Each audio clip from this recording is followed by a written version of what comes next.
முழுமையாகுமா? கண்கள் இல்லாமலே ஒரு காட்சி தோன்றுமா? காதல் இல்லாதது ஒரு வாழ்க்கையாகுமா?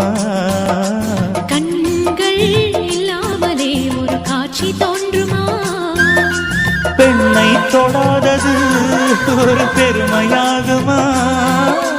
முத்தம் சிந்தாமலே அது முழுமையாகுமா? முழுமையாகுமா? காதல் இல்லாதது ஒரு வாழ்க்கையாகுமா? கண்கள் இல்லாமலே ஒரு காட்சி தோன்றுமா?